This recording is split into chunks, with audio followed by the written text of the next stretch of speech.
వసుదేవసుతం దేవం కంసచాణూరమర్దనం దేవకీ పరమానందం కృష్ణం వందే జగద్గురుం. ఉద్ధవ గీతలోకి తిరిగి పునఃప్రవేశం. నిన్నటి వరకు మనం కృష్ణ పరమాత్మ ఉద్ధవుడికి మానవులు దేహమే తాము అనేటువంటి భావనతో రకరకాల భోగాలు అనుభవించటానికి ప్రయత్నం చేసి వాటిలో ఉన్నటువంటి నిస్సారత్వాన్ని అంటే సారం లేకపోవడాన్ని తెలుసుకోలేక నానా విధాల కష్టాలు పడుతూ ఈ స్థూల సూక్ష్మ శరీరాలతో జనన మరణ చక్రంలోంచి బయటకు రాలేక తాము ఆత్మ అనేటువంటి ఒక నిజాన్ని తెలుసుకోలేక అత్యంత బాధలు పడుతున్నారు అనే విషయాన్ని విపులీకరించి చెప్తూ తర్వాత ఆత్మ ఒక్కటే సత్యము, మిగతా అన్నీ కూడా అబద్ధము, ఏమీ లేవు అనేటువంటి విషయాన్ని నిరూపణగా చెప్పడం జరిగింది. ఈరోజు ఉద్ధవుడు అంటే నిజమైన శిష్యుడు ఒక విషయాన్ని గురువు దగ్గర ఉన్న తర్వాత దాని నుండి వాడు దాన్ని ఆకళింపు చేసుకునేటట్లయితే వాడికి కొన్ని సందేహాలు రావాలి. అది వాడు విషయాన్ని కరెక్ట్గా ఫాలో అవుతున్నాడు అన్నదానికి గుర్తు అనమాట. అందుకే ఇంగ్లీష్లో చెప్తారు doubt is the sign of wisdom అని. సో శిష్యుడు సరిగ్గా దాన్ని వింటున్నాడు, అర్థం చేసుకుంటున్నాడు, లోపలికి దాని గురించి ఆలోచిస్తున్నాడు అనే దానికి గుర్తు ఏమిటంటే వాడికి సందేహం రావాలి. సో ఉద్ధవుడు ఇక్కడ ఎంతో తెలివిగలవాడు, జ్ఞాని, భగవంతుని యందు అత్యంతమైనటువంటి భక్తి కలిగినటువంటి మహానుభావుడు. కాబట్టి విన్న తరువాత ఉద్ధవుడు ఈరోజు ఆయన్ని కృష్ణ పరమాత్మని మళ్ళీ సందేహం లేవదీస్తున్నాడు. ఇప్పుడు ఇదంతా విన్నాడు కదా, ఆత్మ ఒకటే ఉన్నది అది అని. మరి మనుషులందరూ రకరకాలుగా ప్రవర్తిస్తున్నారు. ఈ ఏమిటి, ఎందుకుని ఆత్మకి సంబంధం ఏమిటి, శరీరానికి జీవుడికి ఏమిటి సంబంధం, ఎట్లా ఉంది, మరి జీవుడే ఇదైతే కనుక వాడికి బంధం లేకుండా ఎట్లా ఉండగలడు, ఇటువంటి సందేహాలు కొన్ని లేవదీస్తున్నాడు చక్కగా. సో చూద్దాం ఇదేమిటో.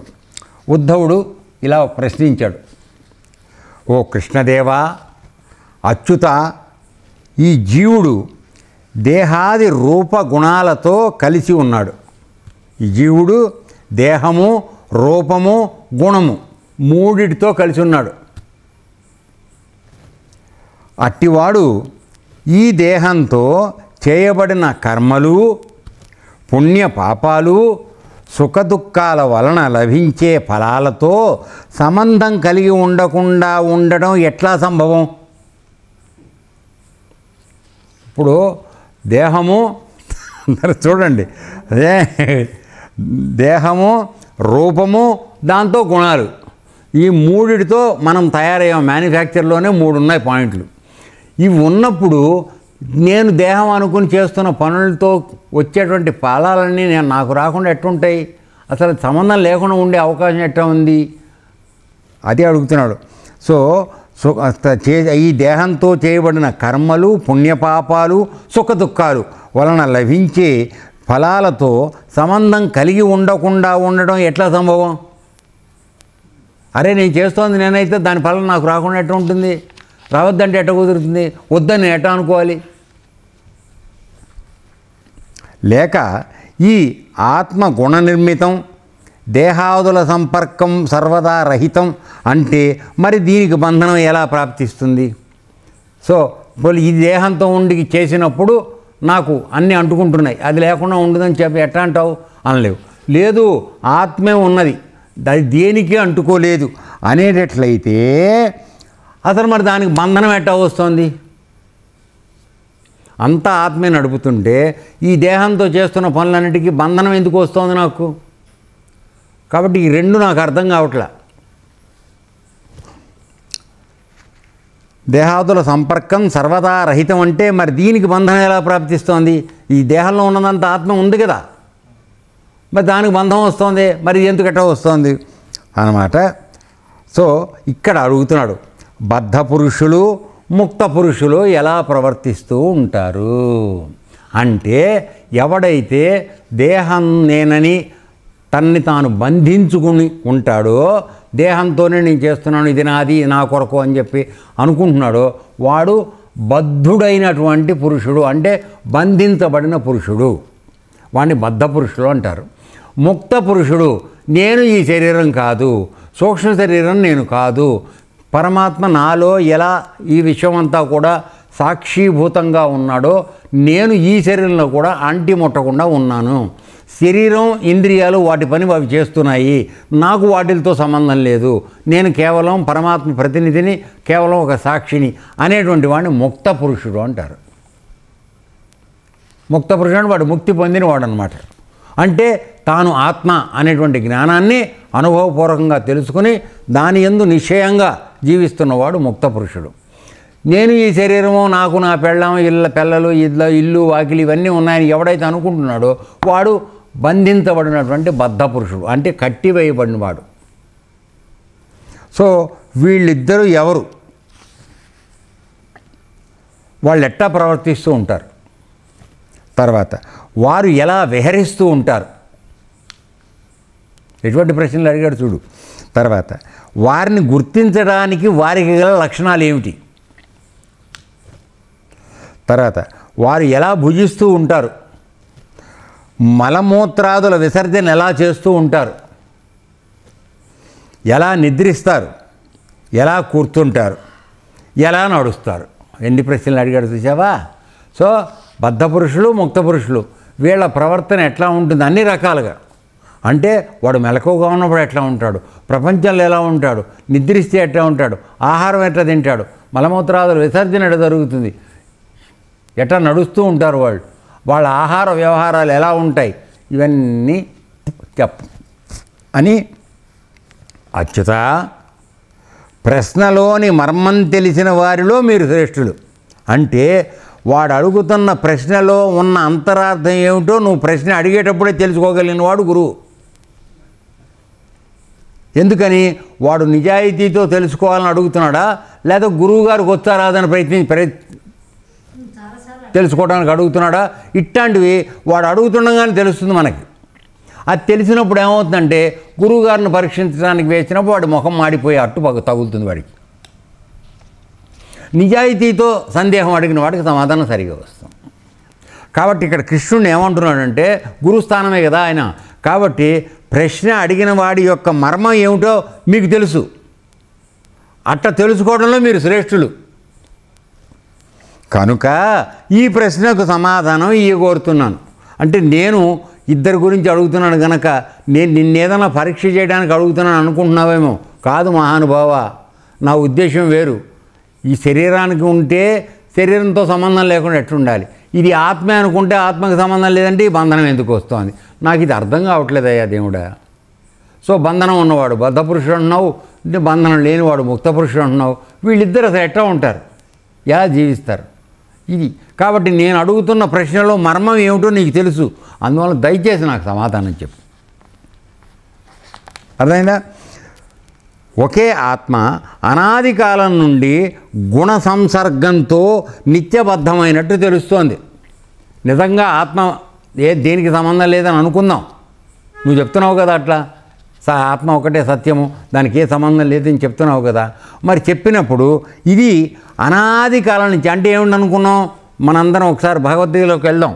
అక్కడేమిటి, మహాప్రళయం అయిన తర్వాత పరమాత్మ నుంచి వచ్చినటువంటి చైతన్య స్వరూపం విసర్గ, ఆయన దగ్గర నుంచి వచ్చినటువంటి ఆ చైతన్యం ఈ జీవులకు తగులుకున్నప్పుడు విషయోనిలో వీళ్ళందరూ భూతాలుగా మారుతున్నారు, స్థూల దేహాన్ని ధరిస్తున్నారు. తర్వాత వాళ్ళ కర్మల్ని బట్టి వాళ్ళు మళ్ళీ జన్మలు ఎత్తడం అవి జరుగుతుంది. కానీ ఆ అనాది అంటే ఏమిటి, ఆయన దగ్గర నుండి ఆ విశ్వ చైతన్యం ఏదైతే ఉందో అది ఒకసారి మనలోకి వచ్చే వరకు, వచ్చిన తర్వాత నుంచి ఇక ఆ విశ్వ చైతన్యం మనలోనే ఉంది. అయితే మనం ఆ చైతన్యాన్ని దగ్గరికి వెళ్లకుండా మనకు వచ్చిన జన్మను బట్టి ఆ జన్మకి ఆ జన్మతో వచ్చినటువంటి దానికి అతుక్కుపోయి బద్ధ పురుషులుగా మనం మారిపోయి మళ్ళీ జన్మలు ఎత్తుకుంటూ ఉంటే ఆ చైతన్యం మాత్రం ఉంటుంది. మరి ఈ పాయింట్ అర్థమవుతుందో లేదో తెలియదు. నువ్వు ఎన్ని జన్మలు ఎత్తినా నీలో అప్పుడు సృష్టి మొదల్లో ఇచ్చినటువంటి అనాది నాడు ఆ పెట్టినటువంటి బీజం ఏదైతే ఉందో చైతన్య బీజం, అది నీలో ఎల్లప్పుడూ ఉన్నది. నువ్వు ఏ జన్మ ఎత్తినా ఆ చైతన్యం నీలో ఉండబట్టే నువ్వు ఉంటున్నావు. అర్థమైందా? కాబట్టి ఇక్కడ ప్రశ్న అది. ఒక ఆత్మ అనాది కాలం నుండి ఇప్పుడు ఏమైంది, వచ్చిన తర్వాత గుణ సంసర్గం. నువ్వు జన్మకి రాగానే నీకు 3 గుణాలు, మాయ, ఇవన్నీ నీకు మామూలుగా ఉన్నాయి. వీటితో కలిసిపోయి పనిచేస్తోంది ఆత్మ. అది చేయటల్లా మనం అనుకుంటున్నాం. అర్థమైందా? గుణసత్వరంకో నిత్యబద్ధమైనట్టుగా తెలుస్తోంది. ఎప్పుడు అది మనకు అతుక్కునే ఉంటుంది కదరా. అది లేనిదే మనకు ప్రాణం లేదు, మనం పని చేయలేం కదా, చలనం లేదు మనకి, ఆ చైతన్యం లేనిదే. కాబట్టి మనం ఏమనుకుంటున్నాం, అది ఉండబట్టి ఇవన్నిటికీ కూడా అదే మూల కారణమని మనం అనుకుంటున్నాం. కానీ అది కాదు. ఇంత క్లారిఫికేషన్ ఏమిటి అంటే, అది కేవలం నీకు చైతన్యం ఇవ్వడానికి నీలో ఉంది తప్ప నువ్వు చేసే కర్మలతో ఏ విధమైనటువంటి సంబంధము లేదు అని చెప్తున్నాడు. అసంగత్వం వలన నిత్యముక్తం కూడా ఇదే. అంటే సంగత్వంతో ఉంటే అది బంధం. సంగత్వం అంటే ప్రతిదానికి మనం తగులుకుని ఉంటాం. కనబడిన దానివల్ల మనకు కావాలని అనుకుంటున్నాం కదండి. సో ఈ విధంగా సంగత్వంతో ఉన్నంత వరకు మనకు బంధం ఏర్పడుతుంది. బంధం ఏర్పడినప్పుడు మనం జన్మించడం, మళ్ళా మరణించడం, జన్మించడం, ఈ చక్రం నడిచిపోతూ ఉంది. కాదు, నేను ఆత్మస్వరూపాన్ని, సాక్షిని అనుకుని మనం పరమాత్మ ఎలా ఉన్నాడో అలా మనం గనక ఉండేటట్లయితే అది నిత్యముక్తం. దానికి ఎప్పుడు ఏమీ చావు లేదు, బతుకు లేదు, పుట్టుక లేదు, చావు లేదు, ఏమీ లేదు, నిత్యం అలాగే ఉంది. ఎలా ఉంది? మనలో ఉన్నటువంటి ప్రకాశం ఏ విధంగా ఉన్నదో ఆ విధంగా అది ప్రకాశం సృష్టి ఎల్లడల అన్ని చోట్ల ఆ నిత్య నూతనంగా సనాతనంగా ఆ ప్రకాశం వ్యాపించి వికసిస్తూ ఉన్నది, ప్రకాశిస్తూ ఉన్నది. దానిలోంచే కొంత మనం తీసుకుని ఆ ప్రకాశంతో మనం బతుకుతున్నాము. ఆ ప్రకాశం నేననే జ్ఞానం మనం మర్చిపోతున్నాము.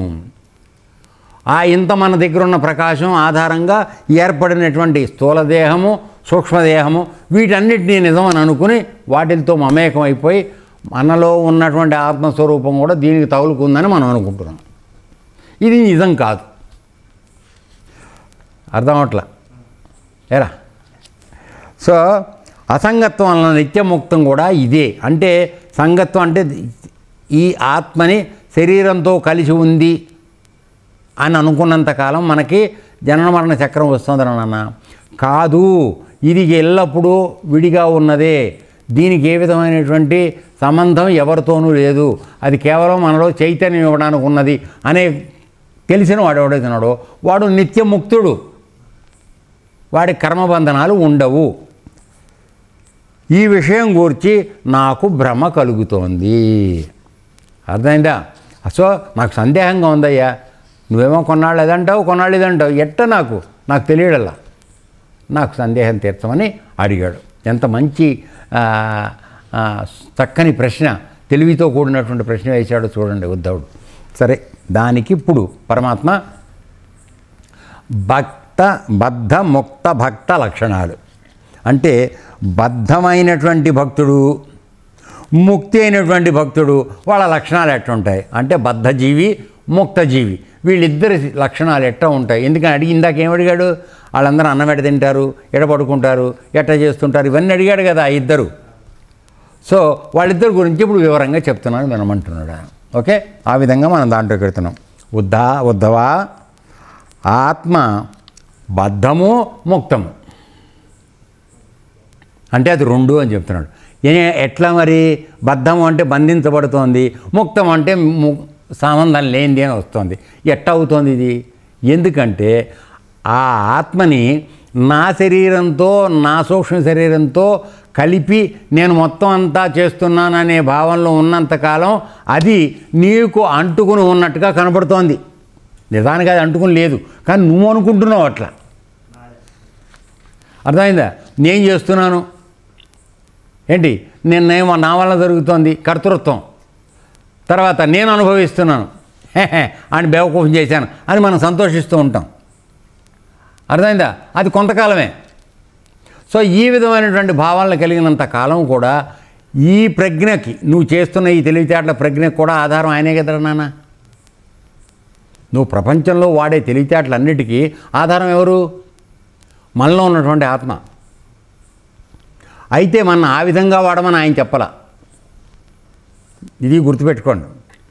మనలో ఉన్న గుణాల వలన మనం వ్యతిరేకంగా విపరీతంగా వాడుతున్నాం తప్ప ఆయన మనల్ని ఏనాడు అది విపరీతంగా వాడమని ఏనాడు చెప్పలేదు. నాలాగా చూస్తూ ఉండరా అయ్యా, నువ్వు దేనికి అంటుకోకని చెప్తున్నాడు. అనగా మనని ముక్త జీవుడుగా ఉండమని ఆయన ఆశిస్తున్నాడు. మనమేం చేస్తున్నాము? శరీరము మనసు రెండింటినీ పెట్టుకుని దాని నుంచి ఉత్పన్నమైనటువంటి ఇంద్రియాల ద్వారా ఉత్పన్నమైనటువంటి విపరీత జ్ఞానాన్ని వాడుతూ మనం చేశామనే సంతోషంతో ఈ ఆత్మ మనతో కలిసి పనిచేస్తుందని మనం అనుకుంటున్నాం. ఆ విధంగా మనం బద్ధులం అవుతున్నాం, బంధనంలో ఇరుక్కుంటున్నాం, జన్మ మరణ చక్రం నుంచి బయటికి రాలేకపోతున్నాము. ఏమన్నా కొద్దిగా అర్థమైనట్టుగా ఉందా అమ్మా? ఓకే. తర్వాత సో అది ఆత్మబద్ధము ముక్తము అని వ్యవహరించడం నాధీనంలో ఉండేటువంటి సత్వగుణాదులు గల ఉపాధి వారికి యుక్తమవుతుంది. అనగా ఎవరైతే 3 గుణాలతో నా సృష్టిలో ఉండి వాళ్ళకి అప్లై అవుతాయో వాళ్ళకి ఈ 2 అప్లై, అది ఆత్మబద్ధము అవుతుంది, ముక్తము అవుతుంది అని చెప్తున్నాడు. తత్వదృష్టితో కాక ఎప్పుడు నువ్వు శరీరం అనే భావనతో ఉన్నప్పుడు అది బద్ధం, ఆత్మ నీకు బద్ధంగా కనపడుతుంది, అంటే బంధించినట్టుగా కనపడుతుంది. తత్వదృష్టితో కాక వస్తుతః అన్ని గుణాలు మాయామూలకాలు. అంటే నిజం మాట్లాడితే ఏ విధమైనటువంటి సంబంధం లేదు ఆత్మకి. కానీ ఈ గుణాలు ఏవైతే ఉన్నాయో ఇవి నా మాయ నుంచి జనించినాయి. ముందు మనం అనుకున్నాం కదన్న, సృష్టి చేసేటప్పుడే ప్రతి ప్రాణికి నా యోగమాయ దాని మీద 3 గుణాలతో పుట్టిస్తున్నానని చెప్పాడు కదా. సో ఇవన్నీ మూలకం అంటే మొదలు. ఓకే, ఇవి మూలకాలు. తర్వాత ఇవి ఇంద్రజాలం చేస్తూ ఉంటాయి. అంటే లేనిది ఉన్నట్టుగాను ఉన్నది లేనట్టుగాను నిన్ను భ్రమింపజేస్తూ ఉంటాయి ఈ గుణాల యొక్క ప్రభావం.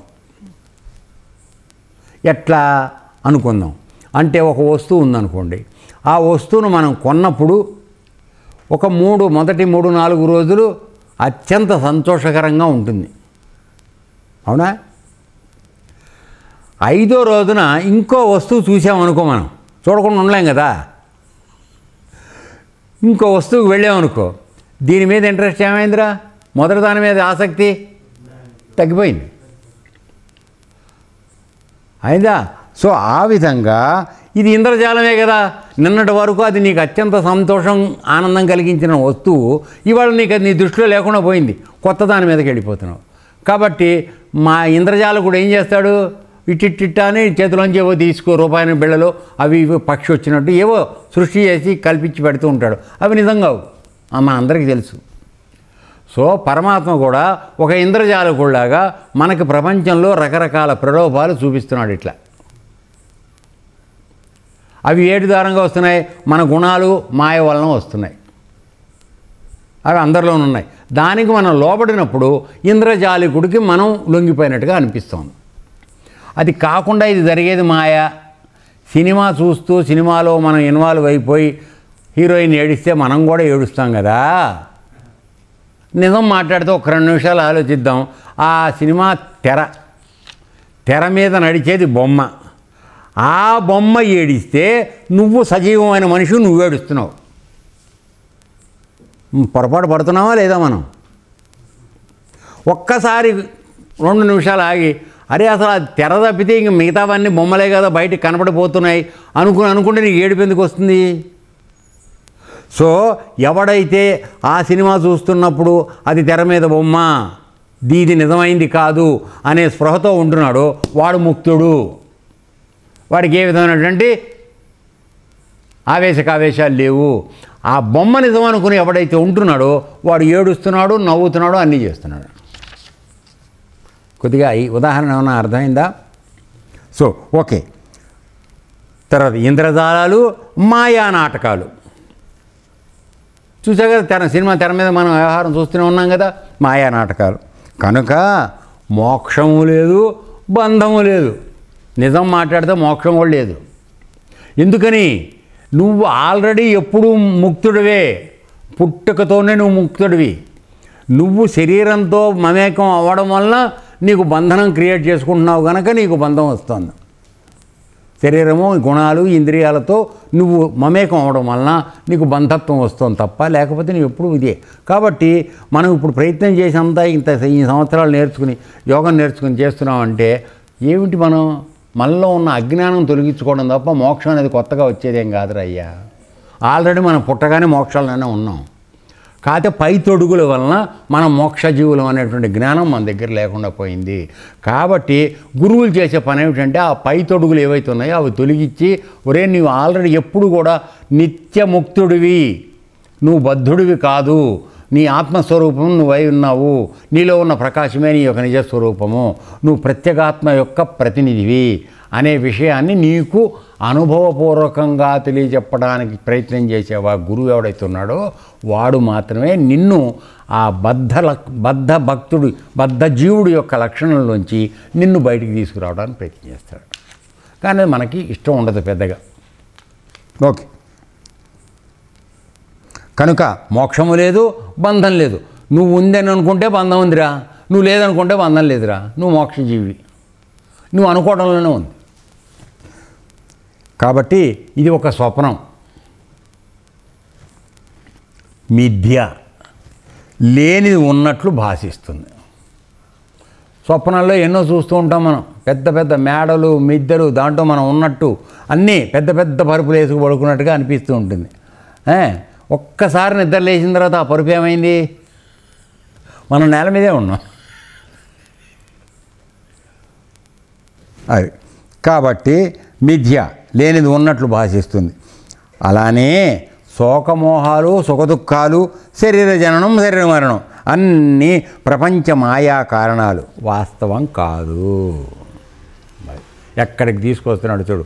అంటే నీవు స్వప్నంలో చూసింది ఏ విధంగా నిజం కాదో అదేవిధంగా నీకు ఈ శరీరంతో మమేకం అవటం వల్ల కలిగినటువంటి శోకము, మోహము, సుఖము, దుఃఖము, తర్వాత మనం పుట్టడం, మరణించడం, ఇవన్నీ కూడా మాయే. ఎందుకని నీకు ఇవన్నీ ఎప్పుడు జరుగుతున్నాయి, ఇది నేను అనుకున్నప్పుడు వస్తున్నాయి. సపోజ్ ఉన్న ఉదాహరణకు అనుకుందాం, భాస్కర్ ఉన్నాడు. భాస్కర్ని ఎరా నువ్వు ఏదో పని చేస్తున్నావు అని అనగానే వాడికి విపరీతమైన కోపం వస్తుంది. ఎందువల్ల వాడు ఆ భాస్కర్ అనే శరీరం లోపల ఉన్న పరమాత్మను వదిలేసి వాడు ఈ శరీరం అని అనుకుంటున్నాడు. తన ఆత్మని భాస్కర్ అనే మనిషి అని అనుకుంటున్నాడు. అందువల్ల దానికి ఉన్నటువంటి అహంకారం బయటకు వచ్చి నన్నంటావా, ఏమనుకున్నావు, నీకు చుక్కలు చూపిస్తాను అనేటువంటి పరిస్థితికి వాడు వస్తున్నాడు. అది కాదు, గురువుగారు ఎందుకు తిడుతున్నాడు, నేను అసలు అది కాదు కదా, మా ఇద్దరి మధ్య ఉన్న సంబంధం ఆత్మ సంబంధం కదా, ఆయన ఆత్మస్థాయిలో నా ఆత్మతో మాట్లాడుతున్నాడు, ఈ శరీరం అడ్డంగా ఉంది కాబట్టి ఇది నేను కాను అనే భావనలోకి నువ్వు రాగలిగితే నా మీద కోపం ఎందుకు వస్తుంది? సో గురువు చేస్తున్న పని ఏమిటంటే, గురువు చేస్తున్న పని ఏంటంటే ఈ శరీరం నేను అనే భావన ఏదైతే ఉందో అది మీకు తొలగించడానికి ప్రయత్నం జరుగుతోంది.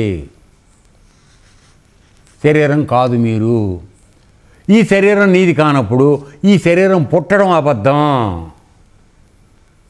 ఇది జరిగిపోవడం అంతకన్నా అబద్ధం. ఎందుకని, ఏ విధంగా అంటే నువ్వు ఈ రామచంద్ర పేరుతో ఉన్నటువంటి శరీరంలోకి రాకముందు నువ్వు ఎక్కడున్నావు, నువ్వు ఎక్కడో అయితే ఉన్నావు. అది తెలుసుకోవడం అవసరం అసలు మన న్యాయానికి. అందుకోసమే మనం ఎక్కడి నుంచి వచ్చాము, ఎక్కడికి పోతామని తెలుసుకోవడమే విజ్ఞానం, అదే వేదాంతం, అంతకని ఇంకేం లేదు. సో అది తెలుసుకోవాలంటే మధ్యలో ఉన్నటువంటి ఈ శరీరం అనే తొడుగును కాసేపు పక్కన పెడితే కానీ నువ్వు ఎక్కడి నుంచి వచ్చావో నీకు తెలియదు. నువ్వు 24 గంటలు ఈ శరీరమే నేను, రామచంద్ర అంటే నేనే అనేటువంటి భావనలు ఉన్నప్పుడు గురువు తల పొగలగొట్టుకుని నువ్వు కాదురా అది నీ లోపల ఉన్న వస్తువు వేరురా అని చెప్పినా మన లోపలికి అది వెళ్ళదు. ఎందుకని మనం మాయ దాటలేకపోతున్నాము. కాబట్టి ఈ రామచంద్రం అనేటువంటి శరీరం ఉన్నంత వరకు నేనని నీ భార్య, పిల్లలు, నువ్వు, తాత, తండ్రి, అక్క, చెల్లి అందరూ ఈ రామచంద్రం పేరుతో కలిగిన శరీరాన్ని నిజమని అనుకుంటున్నారు. సో ఆ విధంగా ఇది జన్మించిన తర్వాత దానికి బంధాలు వస్తున్నాయి, బంధాలు అయింది. సరే, వాడి టైం అయిపోయింది, వెళ్ళిపోవాల్సిన పరిస్థితి వచ్చింది. రాగానే గుండెలోటుకు ఏడుస్తున్నారు. నిజానికి ఆ రామచంద్ర శరీరంలో ఉన్నటువంటి నిత్య వస్తువు ఏదైతే ఉందో అది ఎక్కడికైనా పోయిందా? పోలే. అది వేరే ఇంకో శరీరంలోకి ఎడుతోంది. నిన్న మార్చిపోయిన చొక్కా ఇప్పేవయ్యా. ఉదాహరణకు భగవద్గీతలోనే వస్తుంది జీర్ణవస్త్రం అని. సో జీర్ణాంశి వాసాంశ, సరే ఆ శ్లోకం నాకు గుర్తురా. సో ఇప్పుడు ఆ మార్చిపోయిన బట్ట విప్పావు, అయ్యో బట్ట పోయిందని ఏడుస్తున్నావా, కొత్త చొక్కా వేసుకుంటున్నావా? ఒక్కసారి ఆలోచించండి. ఏరా, అది మార్చిపోయింది కాబట్టి ఇప్పేసావు, కొత్త చొక్కా వేసుకున్నావు. నువ్వు చనిపోవడం మళ్ళీ జన్మించడం అంటే అంతే, అంతకని ఇంకేం లేదు. చొక్కా మార్చుకున్నప్పుడు ఏడుస్తున్నావా? శరీరం మారినప్పుడు ఎందుకు ఏడుస్తున్నావు? అజ్ఞానంలో ఉన్నాడు ఏడుస్తున్నాడు, ఈ శరీరం నేను అనుకున్నాడు ఏడుస్తున్నాడు. అలా అనుకోవద్దని చెప్తున్నాడు ఆయన. భగవద్గీతల విషయాలే ఇవన్నీ చెప్తున్నాయి. కాబట్టి శరీర జననం, శరీర మరణం అన్నీ ప్రపంచ మాయా కారణాలు.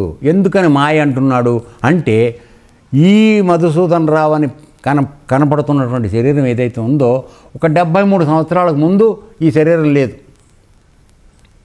ఏమండి? తర్వాత ఇవాళో రేపో లేదా ఇంకో సంవత్సరం తర్వాత ఈ శరీరం ఉండదు, వెళ్ళిపోతుంది. ఏనన్నా? కాబట్టి ఇక్కడేమిటి, ఇప్పుడు ఎల్లప్పుడూ ఉండనిది ఏదైతే ఉందో దాన్ని మాయ అంటాం, అంతే కదా. మాయ చేసాడండి అంటాం. అంటే అర్థం ఏంటి? ఆ లేని దాన్ని వంట చూపించినాడు మాయ చేసినట్టు.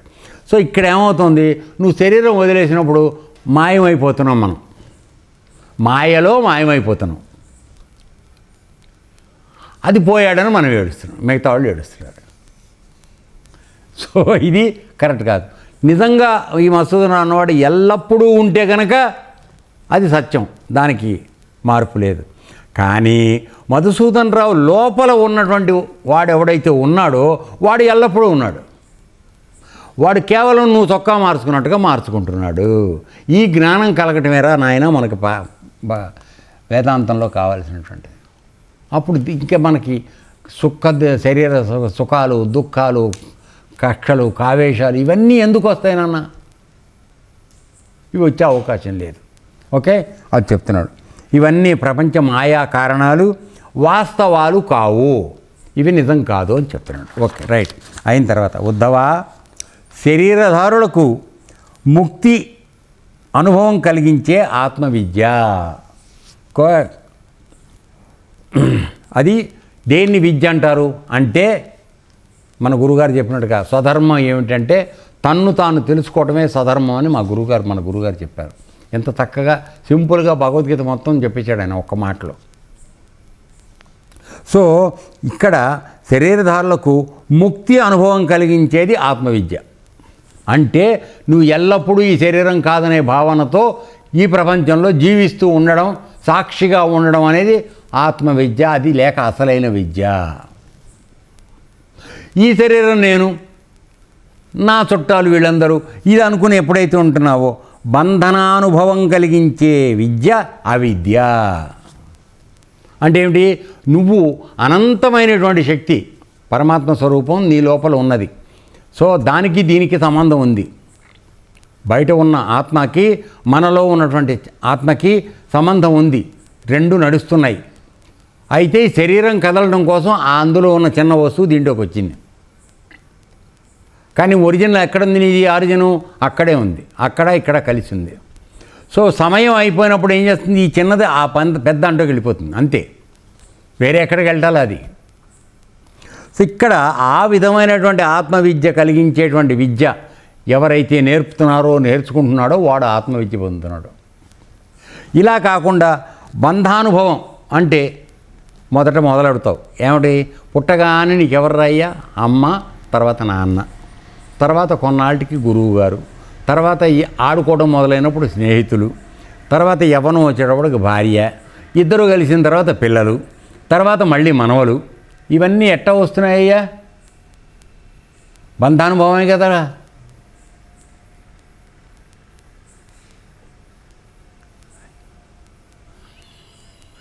ఏరా బంధానుభవమే కదా. లేకుండా విశ్వామిత్రుడిలాగా మేనకతో కలిశాడు పొరపాటున. కలిసిన తర్వాత శకుంతల జన్మించింది. నేను తప్పు చేశాను చెయ్యిట పెట్టి లేచి వెళ్ళిపోయాడు. ఎందుకని వాడు జ్ఞానం ఉన్నవాడు. చిన్న తప్పు జరిగింది కనుక సరిదిద్దుకుని పారిపోయాడు మళ్ళీ యోగం చేసుకోవడానికి. మనం ఏం జరుగుతుంది? ఎవరికి వాళ్ళు ఊహించుకోండి, నేను చెప్పక్కర్లేదు. సో ఇప్పుడు ఎవరిది తప్పు కాదు అంటే, నీవు ఈ శరీరాన్ని నమ్ముకుని శరీరంతో వచ్చినటువంటి సంబంధాలన్నీ కూడా నాకు సంబంధించినవి అనుకుని బంధం నువ్వు వేసుకుంటున్నావు. సాలె పురుగు కనుక అది కట్టుకున్నటువంటి సాలెగూడులో దానంతట అది తిరిగి బయటకు వచ్చే దోవలేక చచ్చిపోయినట్టుగా మనందరం మనం చుట్టూ పెళ్ళాం, పిల్లలు, మనవలు, తాతలు, పెద్దండ్రులు, స్నేహితులు, ఓడి అమ్మ ఎన్ని ఉన్నాయంటే ఆ సాలెగూడులో ఎన్ని దారాలు ఉంటాయరా? లెక్కలేని దారాలు ఉంటాయి. అన్ని దారాలు మనమే కట్టుకుంటున్నాం, మనమే సృష్టి చేసుకుంటున్నాం. ఇది కలిగించేటువంటి ఈ అనుభవం కలిగించే విద్య ఏదైతే ఉందో అది అవిద్య అంటున్నాడు. ఇప్పుడేకైనా ఏమన్నా విద్యకి అవిద్యకి తేడా ఏమన్నా అర్థమైందా? ఓకే, ఈ రెండు నా అనాది శక్తులు. అంటే విద్యాజ్ఞానము అవిద్యాజ్ఞానం నేనే. అందుకే అమ్మగారు మంత్రం చదివేటప్పుడు చెప్తుంది ప్రకృతి అయిన నమః వికృతి అయిన నమః అని. అంటే అర్థం ఏంటి? ప్రకృతి సంబంధమైంది ఆవిడే, వికృతి సంబంధమైంది ఆవిడే, అమ్మవారే. సో పరమాత్మ ఆవిడతో చేసినప్పుడు కలిగేటువంటి భేదం కలుగుతూ ఉంటుంది. కాబట్టి ఇవి రెండు నా అనాది శక్తులు.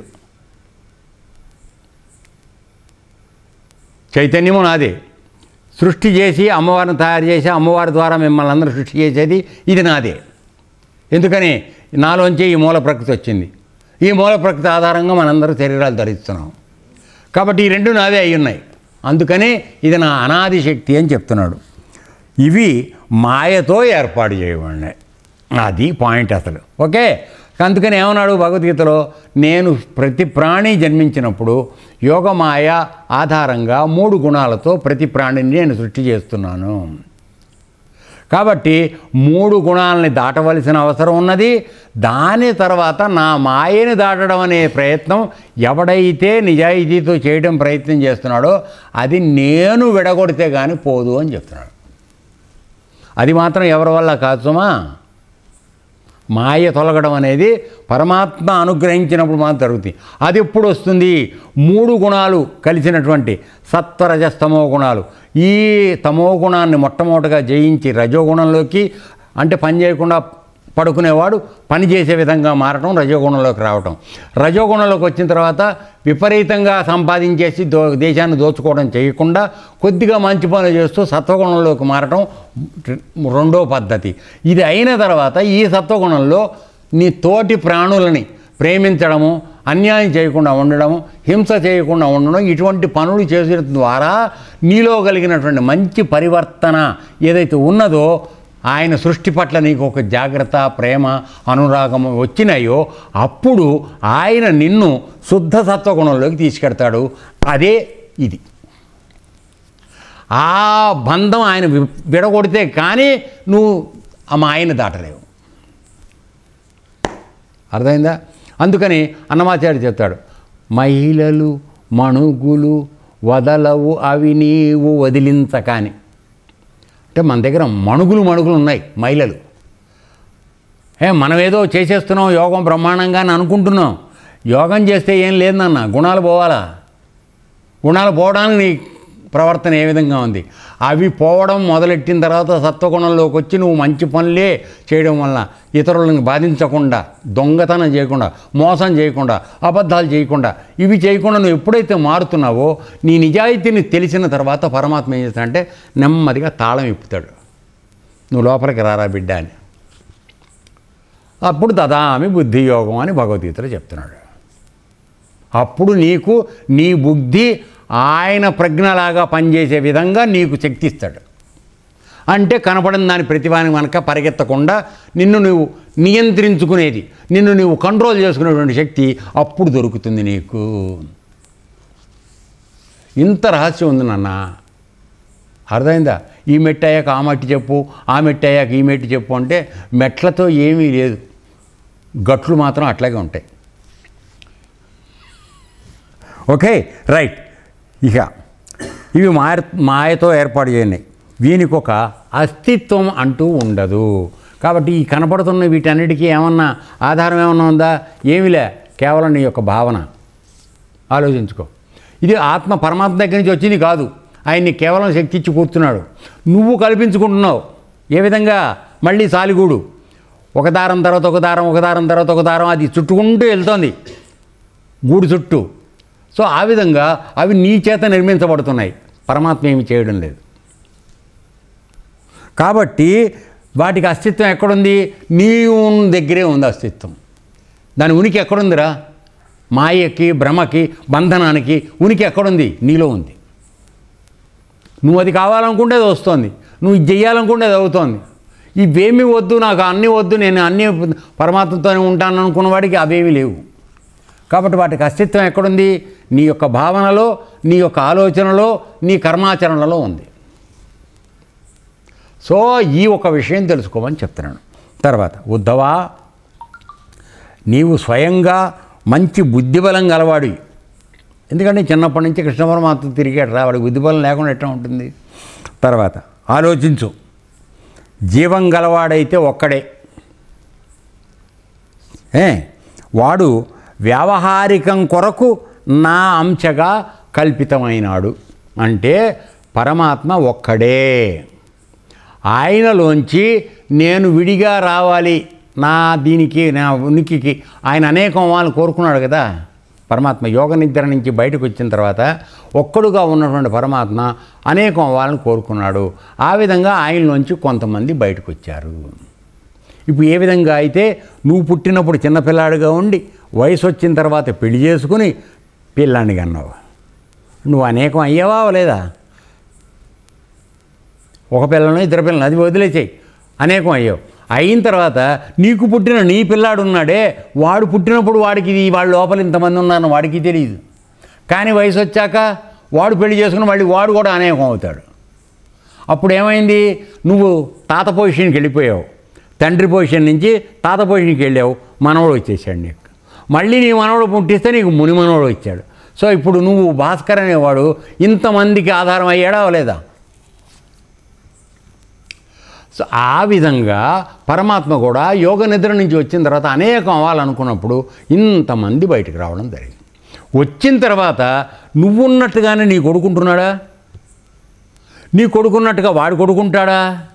వాడు కొడుకున్నట్టుగా వాడు కొడుకుంటాడా? ఎవ్వడికి తెలియదు. సో ఇక్కడ ఏమవుతోంది? భాస్కర్ అనే వ్యక్తికి జన్మించినటువంటి వాడు వంశం అంతా కూడా ఏర్పడిన ఎవడి బుద్ధులు వాడివే, ఎవడి కర్మలు వాడివే, ఎవడి ఆలోచన వాడిదే. కాబట్టి భాస్కర్కి వాళ్ళు ప్రవర్తించే విధానంతో సంబంధం లేదు. అవునా కాదా? కాబట్టి ఇప్పుడు మనం బుద్ధుండి భగవంతుడు నాకు అదృష్టం కలగకపోవడానికి లేకపోతే నాకు దురదృష్టం కలగడానికి భగవంతుడు కారణం అని ఎట్లా అంటావు? బుద్ధుండి అంటావు, బుద్ధి లేకుండా అంటావు. నీ సొంత కడుపును పుట్టిన పిల్లాడు నీకు ఏం చేస్తున్నాడో తెలియట్లా. ఇంతమంది రాక్షసులు మానభంగాలు చేసేవాళ్ళు ఎవరో ఒక తల్లిదండ్రికి పుట్టిన వాళ్ళే కదా. ఎందుకు జరుగుతోంది ఇది అంటే తెలియదు. వాడి పూర్వజన్మలో ఉన్నటువంటి వాసనలు ప్రభావానికి వాడు రాక్షసుడిగా మారుతున్నాడు. తండ్రిని ఏం చేద్దాం? వాడు తప్పు చేశాడు కానీ నేను కొడదామా? ఎరా, మీ అబ్బాయి తప్పు చేశాడు రా, నిన్ను తీసుకెళ్ళి బాధ్యత సరిపోతుందా? మానవాదాల ఆలోచించండి. సో సృష్టి క్రమంలో జరుగుతున్నటువంటి వ్యవహారం పరమాత్మకి ఏ విధంగానూ సంబంధం లేదు. ఇప్పుడు చెప్పిన ఉదాహరణలో భాస్కర్ వరుసగా పెట్టుకుంటూ మూడు తరాలు తయారు చేస్తే 3 తరాల్లో ప్రవర్తించినటువంటి పిల్లల యొక్క పరిస్థితికి భాస్కర్కి ఏ విధంగా సంబంధం లేదో పరమాత్మ కూడా ఈ ప్రపంచంలో జరిగేటువంటి జీవులు చేసే పనులతో సంబంధం లేదు. కేవలం సృష్టికి మాత్రం ఆధారంగా ఉన్నాడు అంతే. ఈ జ్ఞానాన్ని కాస్త మనసుకు పట్టించుకోండి. అప్పుడు భగవంతుడిని నిందించడం మానేస్తాం మనం. ఓకే, ఉద్ధవా బుద్ధి గలవాడు. వాడు వ్యవహారికం కొరకు నా అంశంగా కల్పితమైనాడు. అంటే ఏంటి? ఉన్న ఒకడే అనేకం అయ్యాడు. వాడు వస్తుత నా స్వరూపమే. అందుకోసమే వాడిని ఏమంటాను? వాడిని మూల కారణానికి ఆధారంగా ఉన్నటువంటి వాడు ప్రత్యేకాత్మ స్వరూపం అంటుంది దాన్ని. అంటే పరమాత్మే నీకు జన్మకి రావడం, ఈ జన్మకి రావడానికి కారణంగా ఉన్నటువంటి మూల కారణం ఏదైతే ఉందో ఆ కారణం ఆధారంగా నిన్ను ఈ జన్మకి తీసుకొస్తున్నాడు. నీలో ఆయన ఉన్నాడు కాబట్టి నీవు నీ ఆరిజిన్ ఏంటి? ఆ ప్రత్యేకాత్మ నుంచి వచ్చినటువంటి ఆధారం నీది. ఇక్కడ ప్రకృతిలో ప్రపంచంలో అమ్మా నాన్న కలవడం ఇవన్నీ లెక్క వదిలేసేయి. అసలు అక్కడి నుంచి రాకపోతే నువ్వు అమ్మా నాన్నకే లేదు. కొంతమంది ఆశ్రమంలోకి వచ్చిన పిల్లలు కొట్టట్లేదని అంటున్నారు కొంతమందికి ఏమో 3 నెలలు కాకుండా తల్లిదండ్రులు అవుతున్నారు. ఏమిటంటావు దానికి? అర్థమైందా? సో ఇక్కడ అది కాదు పాయింట్. ఏంటంటే బయట నుంచి అక్కడి నుంచి ఎట్లా జరుగుతోంది అది మనం తెలుసుకోవడానికి ప్రయత్నించాలి. కాబట్టి వీడు ఏమవుతున్నాడు? అక్కడ ప్రత్యేకాత్మ స్వరూపంగా ఉన్నవాడు తర్వాత వాడు ఈ 3 గుణాలతో చేరిన తర్వాత వాడు మళ్ళీ వచ్చి సూక్ష్మ శరీరం ఏర్పడుతుంది. సూక్ష్మ శరీరం దాంతో స్థూల శరీరం ఏర్పడుతుంది. ఈ స్థూల శరీరం అనేది ఎప్పుడు మారిపోతుంది. సూక్ష్మ శరీరం అలాగే ఉంటుంది. ఏం చేస్తోంది? ఒక్కొక్క స్థూల శరీరంలో చేసినటువంటి కర్మల యొక్క సంపుటి ఏదైతే ఉందో పాపపుణ్యాలు వీటన్నింటినీ మోసుకుంటూ ఆ సూక్ష్మ శరీరం మళ్ళీ జన్మ తీసుకుంటుంది. ఇది ఇలా సూక్ష్మ శరీరం ఎంతకాలం ఉంటుంది విడిగా పరమాత్మ అలా ఆధారంగా ఉన్నా అంటే నువ్వు ఎంతకాలం అయితే నువ్వు బంధనాల్లో ఇరుక్కున్నావో అంతకాలం విడిగా ఉంటావు. నేను ఇది కాదు పరమాత్మ స్వరూపాన్ని అనే జ్ఞానం తెలిసి నేను బద్ధుణ్ణి కాదు ముక్తుణ్ణి అనే జ్ఞానంతో నువ్వు పరమాత్మ స్వరూపానికి వెళ్తున్నావో అప్పుడు ఈ జీవత్వం కోల్పోయి నువ్వు పరమాత్మలో కలిసిపోతున్నావు. అంటే ఒకే దానిలోంచి ఇట్లా మనం బయటకు వచ్చి కొన్నాళ్ళు ఆడుకుని మళ్ళీ లోపలికి వెళ్ళిపోతున్నాం. ఏ విధంగా అయితే సముద్రం ఉంది, సముద్రంలో ఒక అల లేస్తోంది, కెరటం ఎగురుతుంది, ఇలా ఎగిరి ఇలా వచ్చి ఇలా వెళ్తుంది. ఒక 5 నిమిషాలు కనబడుతుంది మనకి. తర్వాత ఏమైంది? ఒడ్డు కొట్టుకుని మళ్ళీ వెనక్కి నీళ్ళకి వెళ్ళిపోయి అయిపోయారు. సో ఆ విధంగా ఆ సముద్రం లాంటి పరమాత్మలోంచి మనం అందరం బయటకు వచ్చి నేను ఒక పేరు పెట్టుకుని ఆ పేరుతో కొన్నాళ్ళు బతికి మళ్ళీ చచ్చిపోయి మళ్ళీ వెనక్కి వెళ్తున్నాను. అర్థమైందన్న? సో ఆ విధంగా మనం మన యొక్క ఉనికి ఎక్కడుందంటే అక్కడుంది. అందుకని ఆయన చెప్తున్నాడు వాడు వ్యవహారికం కొరకు నా అంశగా కల్పితమైనాడు, వాడు వస్తుతః నా స్వరూపమే, వాడికి వేరే లేదు. నా స్వరూపం అనగానే భాస్కర్ స్వరూపం అని అనుకుంటున్నారేమో, కాదు. ఆయన స్వరూపం ఏమిటి? నామరూప క్రియలు లేనటువంటి ఆత్మ. అది నీలో ఉంది. దానికి నామరూప క్రియలు ఏం లేవు. కానీ అదంటూ లేదే ఈ శరీరం ధరించిన వాడు చలనం వచ్చే అవకాశం లేదు. ఏం అర్థం కావట్లే? అర్థమైందా? సో వాడు నా స్వరూపం అంటే ఆయనకి స్వరూపం లేదు, మనం అనుకుంటే స్వరూపం లేత లేదు. తర్వాత వాడు ఆత్మజ్ఞానం కలవాడైతే వాడిని ముక్త పురుషుడు అంటారు. నువ్వు గురువుల దగ్గర చేరి ఆశ్రమంలో చేరి నిజాయితీగా గురువుల్ని మోసం చేయకుండా నువ్వు నిజాయితీగా ఆత్మజ్ఞానం నేర్చుకుంటే నువ్వు ముక్త పురుషుడు అయిపోతావు. ఆత్మజ్ఞానం లేనివాడిని బంధపురుషుడు అంటారు. ఇప్పుడు ఎన్నాళ్ళు మనం తోమిన ఆ మైల పోవట్లే మన దగ్గర. ఉన్నారు కొంతమంది మంచివాళ్ళు, లేరని మనం అంటలేదు, తప్పు. కానీ చాలామందికి విషయంలో ఆ మొద్దుతనం పోవడం లేదు. అందువలన వాళ్ళు ఎప్పటికీ బంధపురుషులుగానే ఉండిపోతున్నారు. అంటే నేను నా శరీరం నన్ను అంటాడా, నన్ను చేస్తాడా అనేటువంటి అహంకారానికి పెడుతూ వాళ్ళు ప్రవర్తించడం వలన వాళ్ళు బంధపురుషులుగా మిగిలిపోతున్నారు. అజ్ఞానం అనాది బంధనం కనుక అజ్ఞానం అనాది బంధనం అంటే ఏమిటి? ఈ అజ్ఞానం మనకు ఎప్పటి నుంచి వచ్చింది? ఈ అజ్ఞానం ఎప్పుడైతే మనం పరమాత్మ నుంచి బయటకు వచ్చి ఒక రూపం తీసుకుని ఒక భూతంగా భూమి తత్వంతో ఒక రూపాన్ని తీసుకుని వచ్చాము, అప్పుడు నేను నాది అనేటువంటి భావన అప్పుడు రావడం మొదలైంది. అవునా కదా? అది మొదలైనప్పటి నుంచి అది అనాది. ఎందుకని? నువ్వు పుట్టినప్పటి నుంచి ఆ భావన ఉంది. ఎందుకని? నువ్వు పుట్టగానే నీ ఖచ్చితంగా పరమాత్మ మాయ, తర్వాత 3 గుణాలు. ఏ జన్మనా కానీ కుక్కగా పుట్టినా, పందిగా పుట్టినా, మనిషిగా పుట్టినా అన్నిటికీ లక్షణాలు. కాకపోతే వాటికి వ్యక్తం చేసే శక్తి లేదు, నీకు వ్యక్తం చేసే శక్తి, అంతే తేడా. ఓకే. సో బంధపురుషుడు అంటారు. అజ్ఞానం అనాది బంధనం కనుక వాణ్ణి అనాదివాడు అంటారు. సో మనందరం అనాది వాడమే, కానీ ఉండవలసిన బంధ విముక్తిగా ఇది మాత్రం లేదు. అనాదిగా ఉన్నాం కానీ బంధంగానే బంధపురుషులుగానే మనం ఉంటున్నాం. ఈ బంధాన్ని విడగొట్టడానికి జ్ఞానం నేర్పేవాడు, ఆత్మజ్ఞానం నేర్పేవాడే గురువు అవుతున్నాడు. ఓకే, ఈ విధంగా నేను ఒక ధార్మికునిగా ఉండటం వలన నన్ను శోకం, ఆనందం రెండికి విరుద్ధమైన వాడుగా భావిస్తారు. సో నేను ఎప్పుడూ కూడా ధార్మికుడు, ధర్మాన్ని అనుకుని నేను ప్రవర్తిస్తూ ఉంటాను. నాకు శోకము లేదు, దుఃఖము లేదు. మనం ధర్మం అంటే ఏమిటో మనకి తెలియని పరిస్థితిలో మనం జీవిస్తున్నాం. అందువలన మనం అనుకున్నట్టుగా జరిగితే అది మంచి జరిగినట్టు సంతోషం కలుగుతున్నాం. మనం అనుకున్నట్టుగా జరగకపోయినప్పుడు దుఃఖం పొందుతున్నాం. నిజానికి మాట్లాడితే ఇది నువ్వు కావనే జ్ఞానం నీకు కలిగినప్పుడు నీకు సుఖం లేదు, దుఃఖం లేదు కదరా అయ్యా. Simple logic. ఓకే, బద్ధుడు ముక్తుడు ఇరువురిలో భేదం ఇదే. ఏమిటి? ఒకడు నిత్యముక్తుడు. ఎవరు? ముక్తుడు.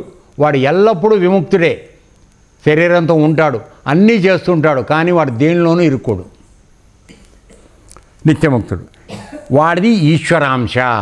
అంటే నేను ఇందాక చెప్పాను, ప్రత్యేగాత్మ అంశ ఈ జన్మకు వచ్చిన తర్వాత కూడా వాడిలో ఉన్నవాడు.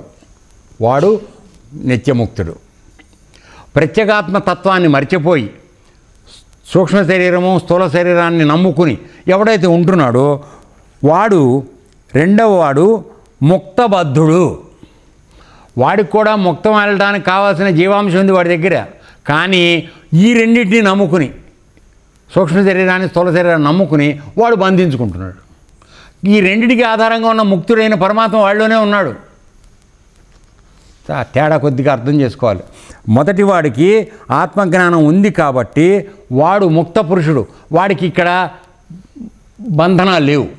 నేను ఆత్మ అనేటువంటి జ్ఞానంతో వాడు నివసిస్తున్నాడు కనుక వాడికి ఏ విధమైనటువంటి కట్లు లేవు. మనం ఏం చేస్తున్నాం? ఒరిజినల్గా వచ్చింది అక్కడి నుంచే, ముక్తంలోంచే వచ్చాం మనం కూడా. కానీ మనం బంధనాలు క్రియేట్ చేసుకుంటున్నాం. నేను కనకయ్యని, నాకు పెళ్ళం, నా ఇల్లు, నా పొలం, నా కొడుకు, ఇవన్నీ మనం బంధనాలు క్రియేట్ చేసుకున్నాం కనుక వీడు ముక్తబద్ధుడు. ముక్తుడే కానీ ఆ జ్ఞానం తెలియక బద్ధుడుగా ఉంటున్నాడు. అంత మాత్రాన్ని నీలో పరమాత్మ లేడని అనుకోవడానికి వీల్లేదు. నీలో ఉన్నాడు పరమాత్మ. అది తర్వాత వీడు జీవాంశ, అదేమో ఈశ్వరాంశ, ఏమో జీవాంశ. జీవుడు ఈశ్వరుడు బద్ధముక్త పురుషులు వేరువేరుగా ఉన్నప్పటికీ ఒకే శరీరంలో నియంత నియంత్రితుడు అయి ఉంటున్నారు. అంటే ఇప్పుడు రండి, ఇక్కడ ఏమిటి? బద్ధముక్త పురుషులు. చూడండి, మన శరీరంలోనే మన జీవుడు బద్ధ పురుషుడు కదరా. అర్థం కాలేదా ఇప్పటివరకు చెప్పింది? ఎందుకని? ఈ శరీరం నాదనుకో మనం అనుకుంటున్నంతకాలం మనం బద్ధ పురుషులం, బంధించబడినాం. అర్థమైందా? వీడికి సంబంధం లేకుండా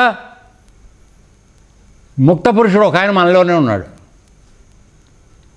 అదే దేహో దేవాలయో ప్రోక్తో జీవదేవ సనాతన అని చెప్పినటువంటి ఆర్యోక్తి. ఏమిటి? ఈ దేహం అనే దేవాలయంలో పురోహితుడైనటువంటి జీవుడు, దేవుడైనటువంటి దేవుడు ఇద్దరు ఉంటున్నారు. ఈ దేవుడు జీవుడు ఆ దేవుడిని కొలుస్తున్నాడు నిత్యనూతనంగా. సో ఇక్కడ అర్థం అదే.